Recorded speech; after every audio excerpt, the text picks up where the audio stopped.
Hosted by you/chemicalfroyo6239. I really need an outside perspective. I'm a 21-year-old male.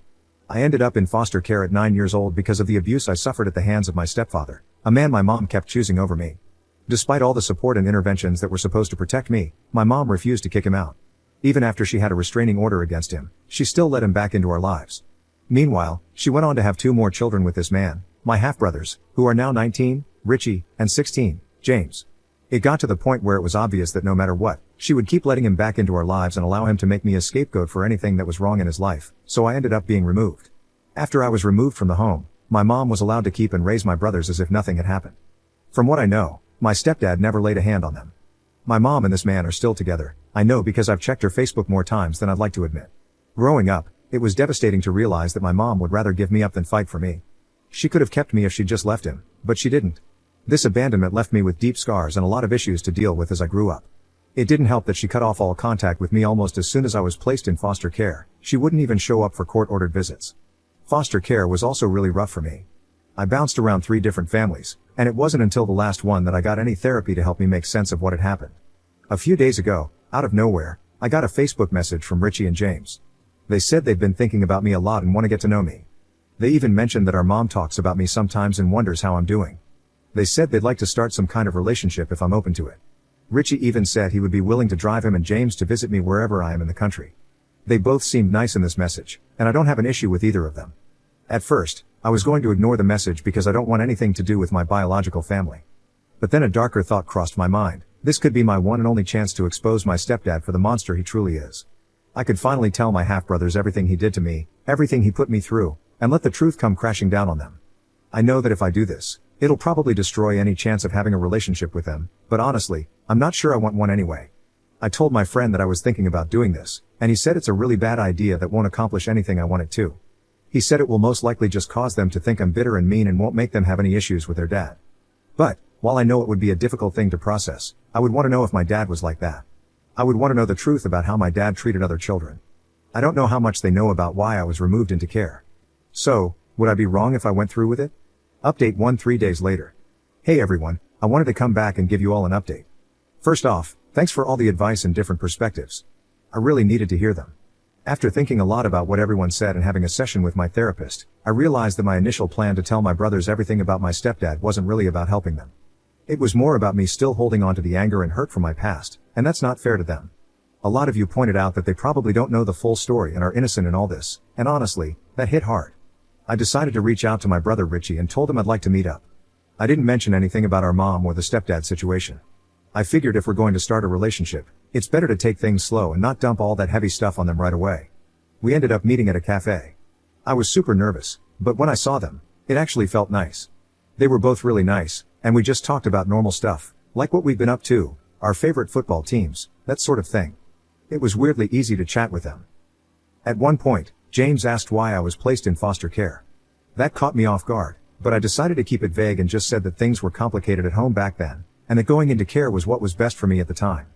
James started pushing a bit for more details, but Richie told him to knock it off, which, honestly, was a relief. By the end of it, I was glad I went. They asked if we could stay in touch, and I said yes. I'm still figuring out how much to share about what happened, but for now, I'm just trying to focus on building a relationship with them.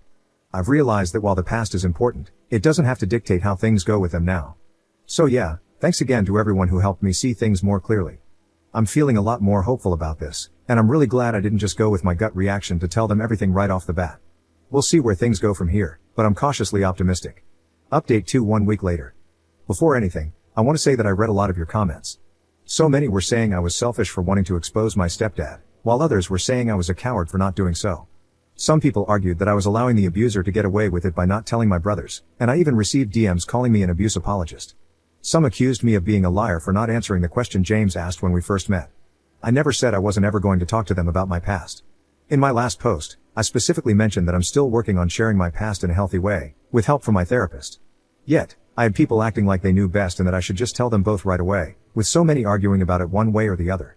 It feels like no matter what I do, there will be issues, and I will upset someone. I'm aware of that, and I'm trying to navigate this in my own way, so please be respectful of that, even if you would have handled it differently. I'm in no way letting my stepdad get away with the abuse. I tried everything I could as a child and teen to get him prosecuted. I've accepted that it's not going to happen. Just know that I am a real person who reads the comments, and not everything I do is perfect. But please, just be kind. I'm not saying this to stop people from giving me advice. I welcome advice. Just be positive and kind. I don't need more negativity. Anyway, in the week since my last post, I have met up with my brothers 3 more times, once with both of them, and twice just with Richie. There seems to be an instant bond between us, something I didn't even know I wanted. I'm really enjoying hanging out with them, which is amazing because I never thought I'd want to see any of my family again, let alone start developing a good relationship with some of them. When I last met up with Richie alone, we went to see a movie and then grabbed something to eat. We talked about our plans and what he's doing now, and eventually, the conversation shifted to me and foster care. I asked him what he had been told about me growing up.